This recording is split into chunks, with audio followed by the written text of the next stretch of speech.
नमस्कार, स्वागत है आप सबका। हम लोगों ने तुलसीदास के संबंध में जो महत्वपूर्ण बातें थी, वो महत्वपूर्ण बातों पर विचार कर लिया था। उसमें उसके अंतर्गत जो महत्वपूर्ण बातों में एक बात हम लोगों ने डिस्कस नहीं किया था, वो बात क्या है?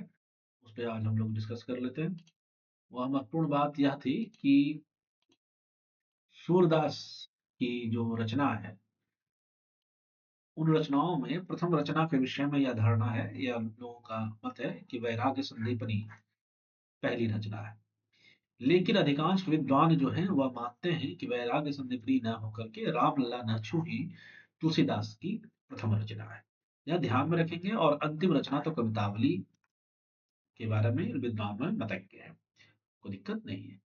आगे हम लोग विचार करेंगे अन्य जो कवि हमारे बीच आते हैं, उन सारे कवियों पर।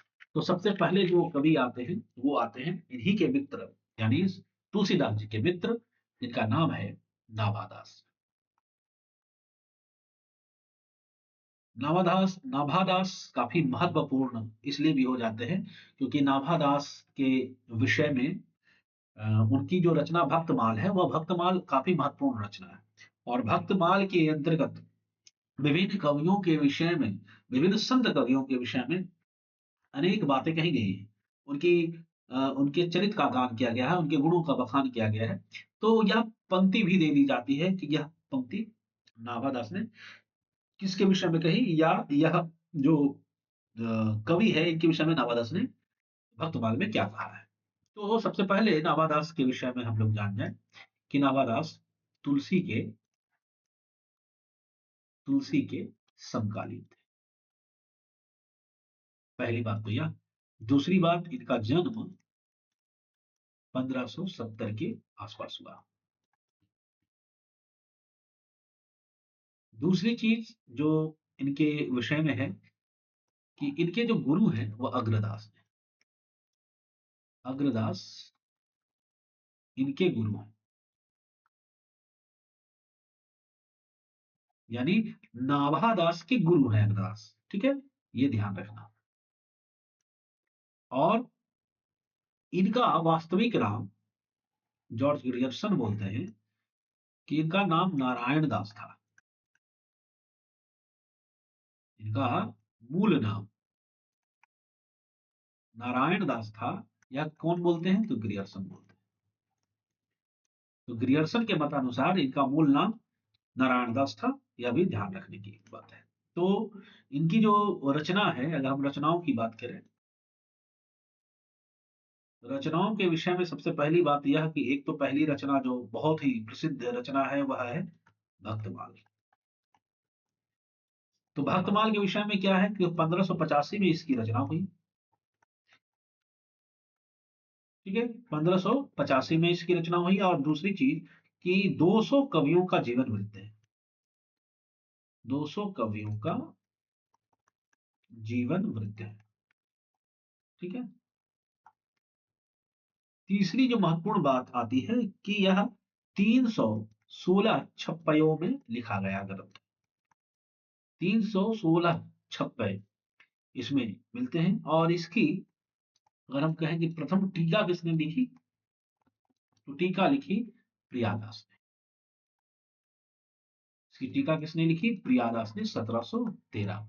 तो प्रथम टीका प्रियादास ने लिखी। और इसका नाम क्या रखा? तो इसका नाम रखा रस बोधिनी। रस बोधिनी। ठीक है।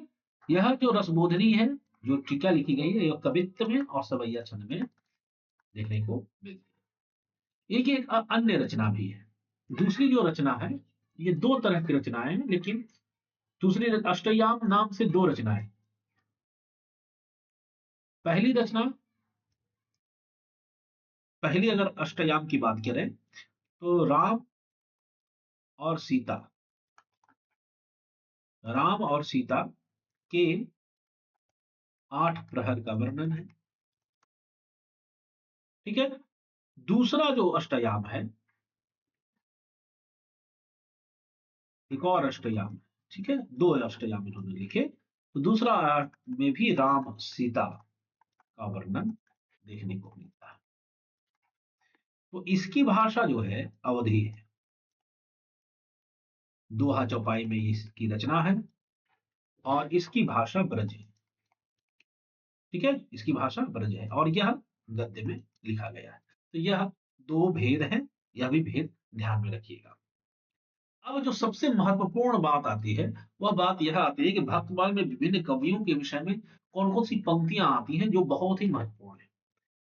तो भक्तमाल जो इनकी महत्वपूर्ण रचना है 1585 की, उसमें किस किस कवि के विषय में क्या क्या कहा गया है। तो जैसे सबसे पहले अगर हम कहें कि कबीर के विषय में क्या कहा गया है, तो कबीर के विषय में इनकी पंक्ति आती है भक्तमाल में कि कबीर कानी राखी नहीं, कबीर कानी राखी नहीं, वरना श्रम सठ दर्शनी।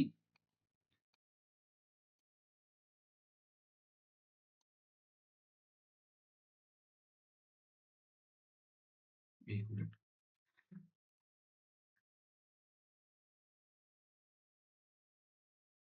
कबीर कानी राखी नहीं, वरना श्रम सठ दर्शनी। कबीर कानी राखी नहीं, वर्णाश्रम शठ दर्शनी। यह पंक्ति कबीर के लिए आई है, यह ध्यान रखिएगा। दूसरे जो रचनाकार हैं, अगर हम कहें मीराबाई के विषय में क्या कहा, तो मीराबाई के विषय में कहा कि निडर निरअंकुश अति निडर, निरअंकुश अति निडर, रसिक जस जस ना गायो, रसिक जस रसना गायो। यह पंक्ति मीराबाई के लिए है। ठीक है, यह पंक्ति मीराबाई के लिए। अगली जो पंक्ति है वह है प्रसिद्ध राम भक्ति शाखा के कवि तुलसीदास। उनके विषय में कहा कि त्रेता काव्य निबंध करी, त्रेता काव्य निबंध करी, सतकोटि रसायन, सतकोटि रसायन, एक अक्षर उच्चरे, एक अक्षर उच्चरे, उच्चरे ब्रह्म हत्यादि परायण,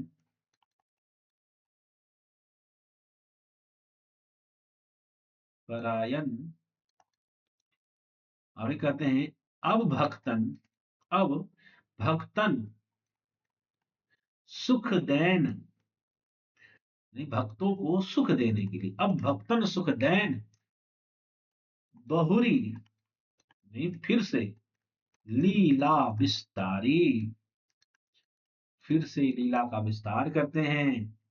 और राम चरण रस मत रहत, मत रहत अहनिसी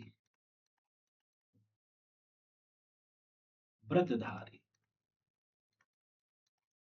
राम के चरण के रस में मत रहने वाले, दिन रात मत रहने वाले, व्रत को धारण करने वाले, और संसार सार, संसार, संसार अपार के पार, संसार अपार के पार कुसुगम रूप नौका लियो। और अंतिम पंक्ति जो सर्वाधिक महत्वपूर्ण है, यह आप लोग ध्यान रखेंगे, अंतिम पंक्ति बहुत ही महत्वपूर्ण है। वह पंक्ति है, इस पंक्ति को अंतिम पंक्ति ध्यान रखिएगा, हो सकता है आपको दिखे ना, लेकिन मैं जो पढ़ रहा हूं वो याद रखिएगा। कली कुटिल जीव निस्तार रहित, निस्तार रहित वाल्मीकि तुलसी भयो। ठीक है, वाल्मीकि तुलसी भैया। तो अगर कोई पूछे कि नाभा दास ने तुलसी को क्या कहा, तो कहेंगे कि नाभा दास ने तुलसी को कली काल में वाल्मीकि का अवतार कहा। ठीक है। आगे सूरदास के विषय में क्या कहा? सूरदास के विषय में, सूरदास के विषय में कहा कि उक्ति चोज अनुप्रास वरन अस्थिति अति भारी बयान वचन रीति निर्वाह अर्थ अद्भुत तुकधारी। और क्या कहा? विमल बुद्धि, विमल बुद्धि गुण और को जो वह गुण स्वनिक धरे। और अंतिम पंक्ति क्या है? सूर कवित्र सुनी कौन कवि जो नहीं सिर चालन करे। ठीक है। यह सूरदास के विषय में है। और नंददास के विषय में वे लिखते हैं, नंददास, नंददास के विषय में लिखते हैं कि लीला पद रस रीति, लीला पद रस रीति ग्रंथ रचना, रचना में नागर और सरस उक्ति युद्ध युक्ति भक्ति रह गान उजागर। और चंद्रहास, चंद्रहास अग्रज सुहृद, चंद्रहास अग्रज सुहृद परम प्रेम पथ, परम प्रेम पथ में पगे। और अंतिम पंक्ति है कि नंददास आनंद निधि, नंददास आनंद निधि रसिक सुप्रभु हित रंग मगे। ठीक है, तो यह भी ध्यान रखिएगा। आगे जो हमारे बीच महत्वपूर्ण तथ्य आते हैं, उन तथ्यों पर हम लोग विचार करेंगे। तो सबसे पहले जो तथ्य आता है वह यह कि जो हम लोगों ने जो अभी अष्टयाम पढ़ा ना, कि नाभादास ने 2 अष्टयाम लिखे हैं, तो उन्हीं अष्टयाम में एक महत्वपूर्ण पंक्ति आती है, ये याद रखना। क्योंकि ये पंक्ति ज्यादातर ऐसा लगता है कि तुलसी ने कही है, लेकिन यह नाभादास की पंक्ति है। क्या? कि अवधपुरी की शोभा ऐसी कही न सकही, कही नहीं सकही शेष श्रुति जैसी। तो यह भी आप लोग ध्यान देना कि यह अष्ट याम की रचना है। और यह अष्टयाम कौन अष्टयाम? तो नाभादास के अष्टयाम। अब हम लोग केशव दास पर विचार करेंगे। देखो, केशव दास, इस केशव दास के विषय में यह धारणा है, आप सभी लोग इससे परिचित होंगे, कि डॉक्टर नगेंद्र इन्हें रीतिकाल के प्रवर्तक के रूप में मानते हैं, जबकि हमारे शुक्ल जी नहीं मानते। क्यों नहीं मानते हैं? तो रीतिकाल के प्रवर्तक के रूप में इसलिए नहीं मानते कि शुक्ल जी का मानना है कि केशव ने रीति ग्रंथ लिखा, लेकिन रीति ग्रंथ लिखने के बाद वैसी कोई उनकी परंपरा का अनुग्रहण किसी ने नहीं किया। यानी केशव दास के रीति ग्रंथ लिखने के बाद लगभग 50 वर्ष हो गए, उसके बाद जाकर के चिंतामणि ने रीति ग्रंथ लिखे। और रीति निरूपक ग्रंथ जब चिंतामणि ने लिखे तो उसके बाद वह अविरल धारा चलती रहती है। तो केशव दास के बाद से वह अविरल धारा नहीं चल पड़ती, इसलिए शुक्ल जी नहीं मानते और हम वो कहते हैं कि नहीं, चिंतामणि होंगे रीति काल के प्रवर्तक। जबकि नगेंद्र कहते हैं कि केशव दास के बाद किसी कवि ने नहीं लिखा रीति निरूपक ग्रंथ, इसमें केशव दास का क्या दोष है। हमें यह अखंडित धारा देख करके, अविरल धारा देख करके उनका विश्लेषण नहीं करना चाहिए, ऐसा नगेंद्र कहते हैं। और भी तर्क देते हैं, लेकिन अभी फिलहाल यही कि शुक्ल जी के अनुसार यह भक्ति काल के अंतर्गत आते हैं, तो भक्ति काल में ही हम लोग इसको उनको देख रहे हैं। जन्म 1555, हाँ, बुंदेलखंड। ठीक है, बुंदेलखंड में जन्म हुआ था, इतना ध्यान रखें। 1617 में मृत्यु हुई थी, ये भी ध्यान रखें। इनका वास्तविक नाम, अगर उपनाम ही कहें, ऐसे तो मूल नाम इसको कहते हैं वेदांती मिश्र, इनका नाम वेदांती मिश्र। ठीक है, ये निम्बार्क संप्रदाय में दीक्षित हुए, यानी इनका संबंध निम्बार्क संप्रदाय से है। तो कोई कहे केशव दास किस संप्रदाय से संबंध रखते हैं, तो निम्बार्क संप्रदाय से। ठीक है, और ये ओरछा के राजा राम सिंह के भाई इंद्रजीत के गुरु थे। ठीक है, यह भी मतलब उन्हीं के आश्रम में रहते थे, उन्हीं के गुरु भी थे, तो यह भी ध्यान रखना। और एक चीज और ध्यान रखना कि वेणी माधव एक होते हैं, वेणी माधव दास। तो वेणी माधव दास एक कवि, एक टीकाकार कह सकते हो, या एक कवि कह सकते हो, एक संत कह सकते हो। तो वेणी माधव दास ने तुलसी के विषय में कहा कि तुलसी के, इनके अनुसार इन वेणी माधव ने अम, मूल गोसाई चरित्र में जो इनकी रचना है, लिखा है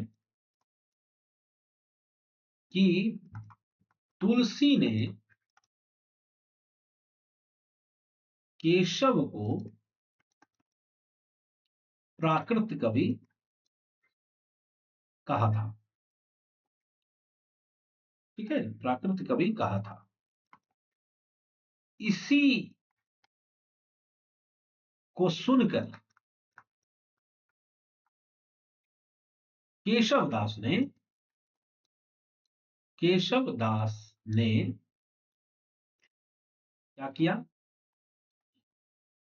केशव दास ने जो रामचंद्रिका की रचना की, यानी केशव दास ने क्या किया, केशव दास ने रामचरित मानस की स्पर्धा में एक रात में, केवल एक रात में रामचंद्रिका लिख डाली। ठीक है, लिख डाली, ऐसी बात आती है, तो यह भी ध्यान रखिएगा। आगे है कि इनकी रचनाएं कौन कौन सी हैं, यानी केशव दास की रचनाएं। तो केशव दास की रचनाओं में सबसे पहली रचना जो है वह है रसिक प्रिया। रसिक प्रिया 1591 की रचना। दूसरी महत्वपूर्ण चीज इसमें क्या है, तो 16 प्रभाव अर्थात 16 अध्याय हैं इसमें। और तीसरी महत्वपूर्ण चीज क्या है, यह रीति ग्रंथ है,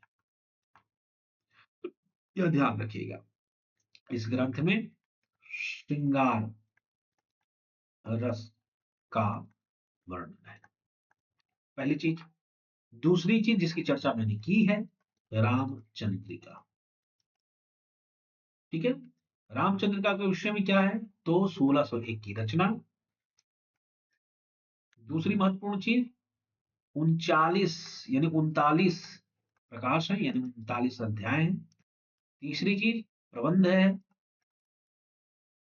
चौथी चीज राम के चरित्र पर आधारित है।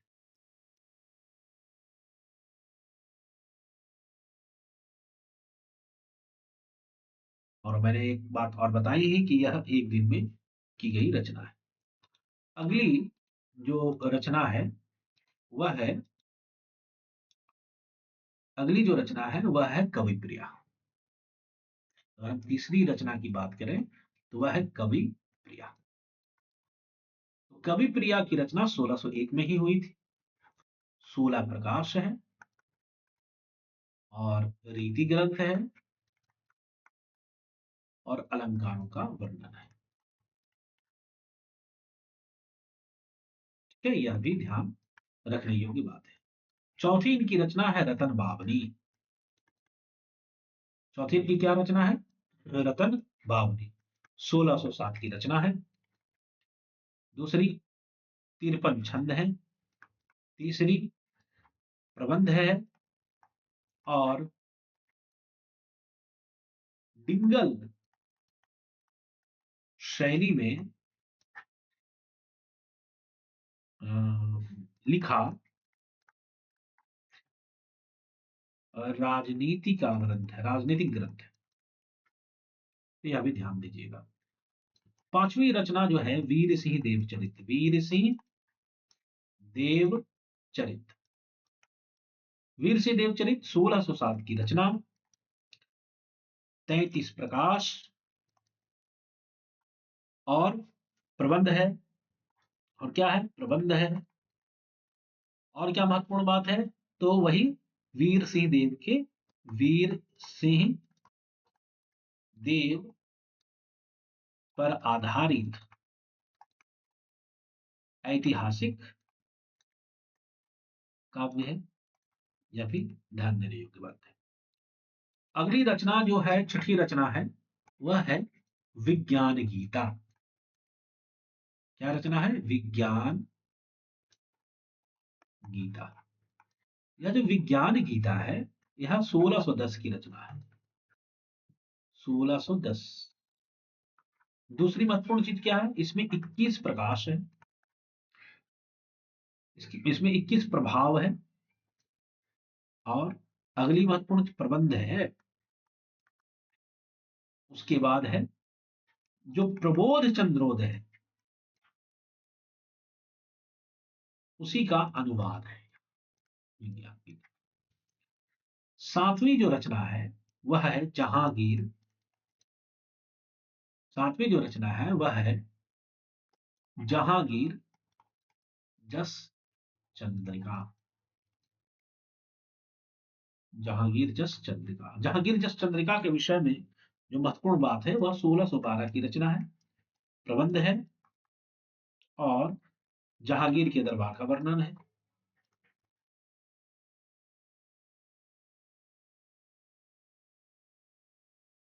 ठीक है, यह भी ध्यान दीजिएगा। और अंतिम जो दो रचना है, अंतिम दो रचना क्या है, अगर हम कहें कि आठवीं रचना, तो एक है नखशिख। नखशिख। नखशिख रीति ग्रंथ है। और इसमें राधा के, इसमें राधा के अंगों, उपांगों का वर्णन मिलता है। नौवीं जो रचना है वह है छंदमाल। छंदमाल रीति ग्रंथ है। और चूंकि नाम से ही पता है कि इसमें छंद का वर्णन मिलेगा। छंद का वर्णन। ठीक है, ये होगी सातवीं नौवीं रचना। इसके बाद हम लोग जानेंगे कि जैसा कि मैंने अभी जस्ट थोड़ी देर पहले आप लोगों को बताया कि केशव दास को रीति काव्य का प्रवर्तक भी माना जाता है। ठीक है, रीति काव्य का प्रवर्तक भी माना जाता है। अभी हम लोगों ने देखा कि हमने बताया भी आप लोगों को कि रीति काव्य का प्रवर्तक उनको माना जाता है, किनके द्वारा माना जाता है? तो डॉक्टर नगेंद्र कहते हैं कि भाई वह रीति काव्य के प्रवर्तक हैं। तो रीति काव्य के प्रवर्तक हैं, तो क्या नगेंद्र की बात, यानी उन्होंने जो तथ्य दिए, क्या नगेंद्र की जो बात है उससे सहमत है सभी लोग? कितने लोग सहमत हैं? इन्हें रीति काव्य का प्रवर्तक माना जाता है। तो कौन कौन मानते हैं रीति काव्य का प्रवर्तक? एक तो जैसा कि मैंने बताया कि डॉक्टर नगेंद्र मानते हैं, विश्वनाथ प्रसाद मिश्र मानते हैं,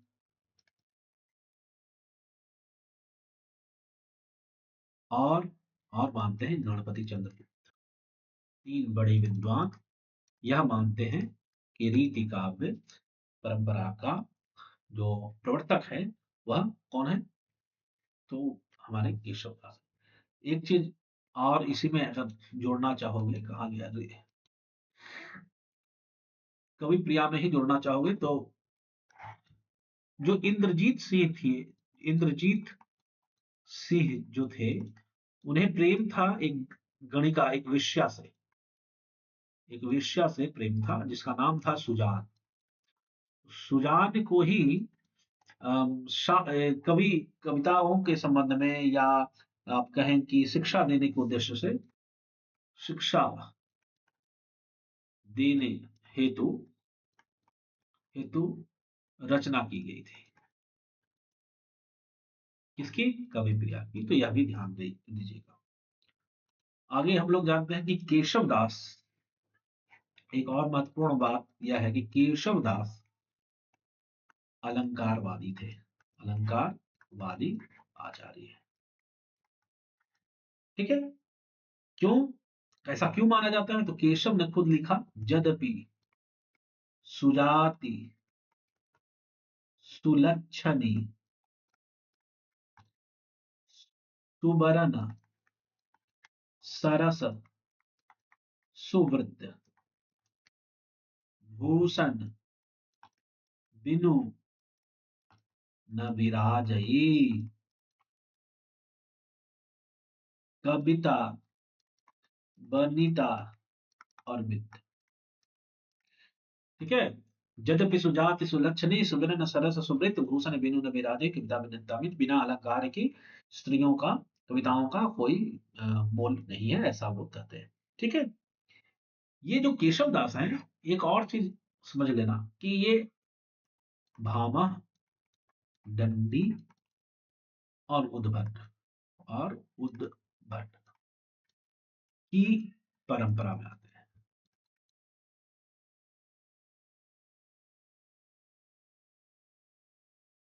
अब यह भी जैसे एक तर्क देते हैं शुक्ल जी, कहते हैं या कि ये जो केशव दास हैं, इनको मैं इसलिए नहीं मानना चाहता रीति काव्य परंपरा का प्रवर्तक, इसलिए क्योंकि भामा, दंडी और उद्भट की परंपरा, यानी परवर्ती जो आचार्य संस्कृति है, उसके ये अ, अनुयायी दिखलाई पड़ते हैं। जबकि आगे के जितने भी, जैसे चिंतामणि और आदि आगे जितने भी आचार्य दिखलाई पड़ते हैं रीति काव्य में, वे पूर्ववर्ती जो आचार्य थे उनके अनुयायी दिखलाई पड़ते हैं।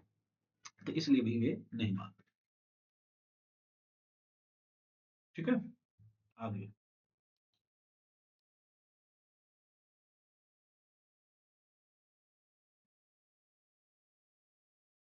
आगे कहते हैं, जो एक बात तो मैंने बतला ही दी कि रामचरितमानस की प्रतिस्पर्धा में एक रात में रामचंद्रिका लिखी गई थी।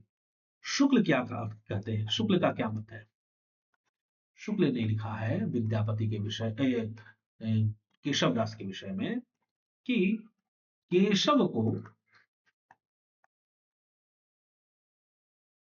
कवि हृदय नहीं मिला, कवि हृदय नहीं मिला था। केशव को कवि हृदय नहीं मिला था। उनमें वह सहृदयता और भावुकता न थी जो एक कवि जो एक कवि में होनी चाहिए। वे संस्कृत साहित्य के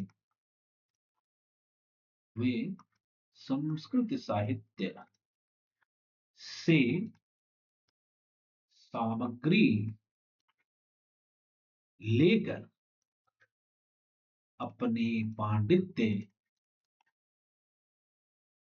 और रचना कौशल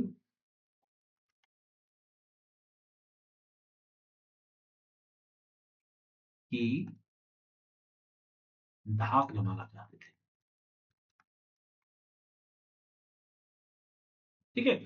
शुक्ल जी ने बहुत विस्तार से हिंदी साहित्य के, अगर हम देखें इतिहास में, बहुत विस्तार से पंक्तियों के माध्यम से उन्होंने सिद्ध करने की कोशिश की है। हालांकि रावण अंगद संवाद पर इन्होंने स्पष्ट लिखा है कि बहुत ही सुंदर, या कुछ कुछ जगहों पर केशवदास ने बड़ा ही अद्भुत लेखन कार्य किया है।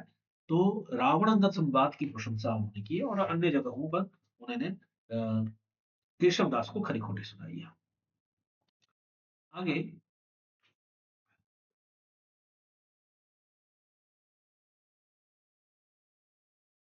इन्हें कुछ लोगों ने उपाधि दी है। जैसे किसी ने कहा कि ये कोर्ट का कवि है। ठीक है। जैसे विजय पालसी ने इन्हें कहा कि ये कोर्ट के कवि है। किसी ने कहा कि, अब देखिए, कठिन काव्य का प्रेत जो कहा जाता है, शुक्ल जी ने कहा है। तो अभी तक मैंने नहीं देखा है कहीं कि उन्होंने कठिन काव्य का प्रेत कहा है। अन्य साहित्य में संभवतः कहा होगा तो अलग बात है, लेकिन अभी तक हमने नहीं पढ़ा, हो सकता है कहीं कहा होगा। लेकिन यह जो शब्द है कठिन काव्य का प्रेत, कठिन कठिन काव्य का प्रेत शब्द कहीं दिखलाए नहीं आता है, अभी तक नहीं मिला है। बाकी आगे मिले तो जरूर इसमें हम लोग विचार करेंगे। तो कठिन काव्य का प्रेत अभी तक नहीं कहा है। ठीक है। दूसरी जो महत्वपूर्ण चीज है, वह महत्वपूर्ण है यह कि जो रामचंद्रिका है, जो इनकी रामचंद्रिका रचना है, उस पर दो रचनाओं का प्रभाव है विशेष रूप से। अगर एक प्रसन्न राघव और एक हनुमान नाटक, इन दो रचनाओं का प्रभाव। ठीक है। दूसरी चीज, ऐसे बहुत सारी रचनाओं का प्रभाव है। लोग कहते हैं जैसे अनर्घ राघव, कादम्बरी, नैषधीयचरित आदि का प्रभाव है, लेकिन इन अ, दो रचनाओं का विशेष रूप से प्रभाव देखने को मिलता है। नावादास को नावादास कहते हैं केशव के विषय में, नाभादास केशव के विषय में कहते हैं कि कवि को दीन न चहे विदाई, कवि को दीन न चहे विदाई, पूछे केशव की कविताई।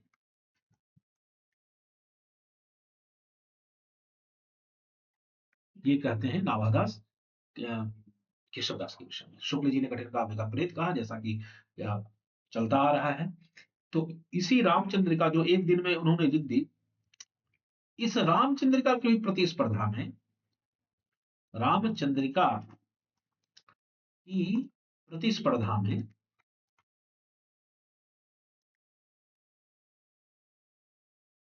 कृष्ण चंद्रिका लिखी गई। किसने लिखी? किसने लिखी? तो यह रचना की गुमान कवि, कि गुमान कवि ने इसकी रचना की। उद्गन केशव दास, यह भी आप लोग जानते हैं कि नवादास ने यह पंक्ति कही है। उद्गन केशव दास,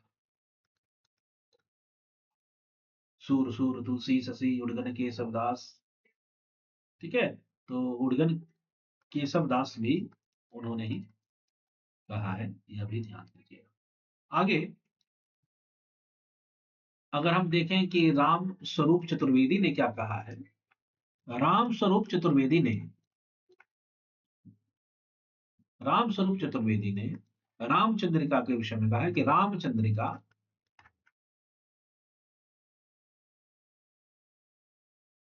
छंदों का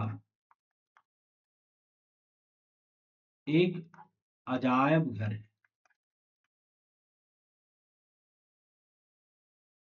ठीक है, छंदों का एक अजायब घर है। यह किसने कहा? तो अम, रामस्वरूप चतुर्वेदी ने कहा। तो यहाँ तक राम केशव दास से संबंधित महत्वपूर्ण तथ्य हमारे बीच आते हैं। आगे हम लोग देखेंगे जो महत्वपूर्ण कवि आते हैं इस काव्यधारा के अंतर्गत, वे आते हैं सेनापति। सेनापति, तो सेनापति की के संबंध में दो बातें, तीन बातें महत्वपूर्ण है। यह 1589 में इनका जन्म होता है। गुरु इनके हीरामणि दीक्षित हैं। ये बहुत परीक्षाओं में पूछता है। तीसरी बात, इनकी दो रचनाएं हैं। रचनाएं इनकी दो हैं, एक कवित्त रत्नाकर और दूसरी रचना है काव्य कल्पद्रुम। ठीक है, दो रचनाएं। तो कवित्त रत्नाकर में क्या है, 5 तरंग है। और क्या है इसमें, तो 305 तरंग है। ठीक है, इसके संबंध में, और 394 छंद है। यह ध्यान दीजिए। राम कथा का वर्णन है, यह भी ध्यान देने योग्य। काव्य कल्पद्रुम रीति ग्रंथ। ठीक है, इनके विषय में शुक्ल जी ने बहुत महत्वपूर्ण कथन कहे हैं। शुक्ल ने कहा कि ये बड़े ही सहृदय कवि थे।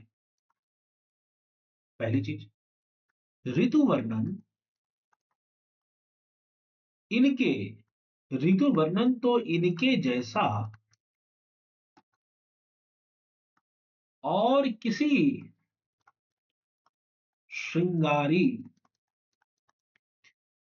कवि ने नहीं किया, इस शुक्ल ने कहा है। तो यह भी ध्यान रखिएगा। और एक महत्वपूर्ण तथ्य यह याद रखिए कि इनका प्रिय अलंकार श्लेष है। प्रिय अलंकार क्या है, श्लेष है। ठीक है, तो यह भी ध्यान देने योग्य बात है। आगे कुछ दो चार महत्वपूर्ण कवि आते हैं इस काव्यधारा में, उनको जान लेते हैं। जैसे प्राणचंद चौहान। ठीक है, इनकी रचना का नाम है रामायण महानाटक। रामायण महानाटक 1610 की रचना है और संवादात्मक प्रबंध काव्य है और दोहा चौपाई इसमें विशेष रूप से देखने को मिलती है। एक आते हैं कवि, ये हो प्राणचंद चौहान होंगे। एक आते हैं कवि हृदय राम। हृदय राम ने लिखा हनुमान नाटक। हनुमान नाटक 1923 संस्कृत के हनुमान नाटक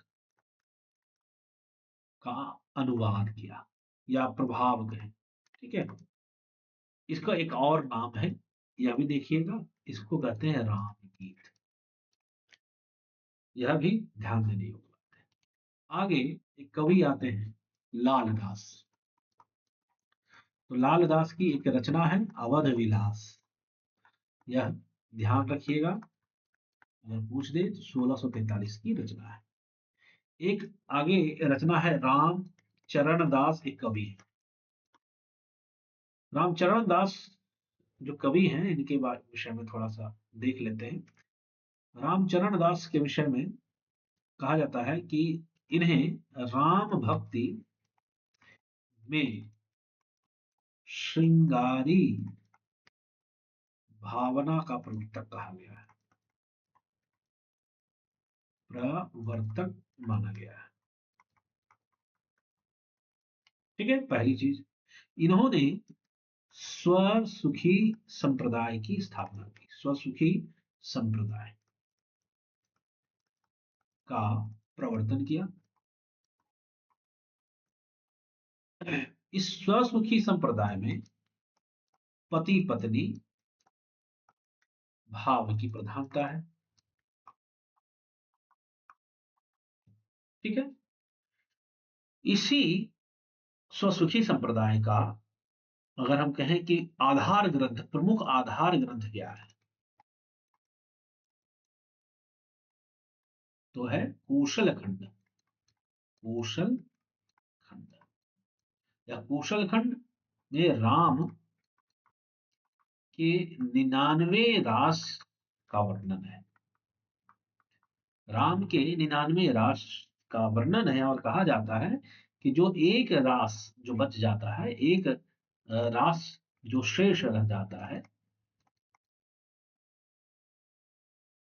उस रास को पूरा करने हेतु श्री कृष्ण अवतार लेते हैं, कृष्ण अवतार होता है। ठीक है, ऐसी धारणा आती है। तो यह हो गया। इसके बाद एक कवि आते हैं, जीवाराम। कौन आते हैं? जीवाराम। ये जो जीवाराम है, इन्होंने तत्सुखी संप्रदाय की स्थापना की, तत्सुखी शाखा की स्थापना।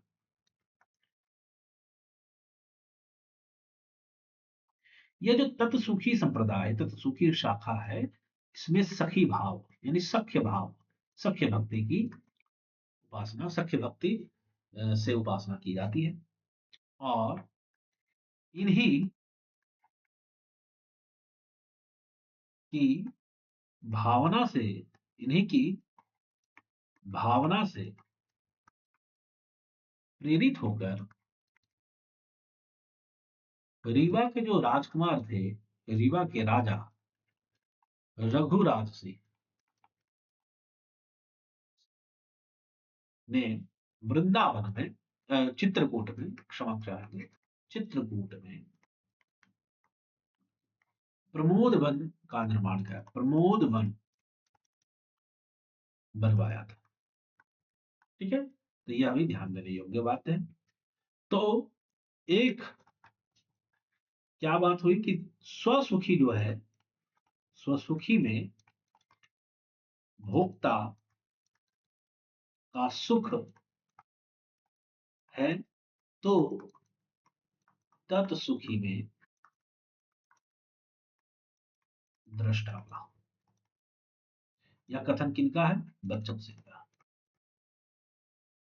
ठीक है, यह कथन बच्चन सिंह का है। तो इस तरह से अगर हम देखें तो हम लोगों का कृष्णा रामाश्रयी शाखा के अंतर्गत आने वाले मुख्य कवियों का और फुटकर कवियों का, अन्य कवियों का विवरण समाप्त हो जाता है। अब हम जो हम लोगों की अगली कक्षा है, उस अगली कक्षा में हम लोग बात करेंगे कृष्णाश्रयी शाखा के अंतर्गत आने वाले महत्वपूर्ण कवियों पर।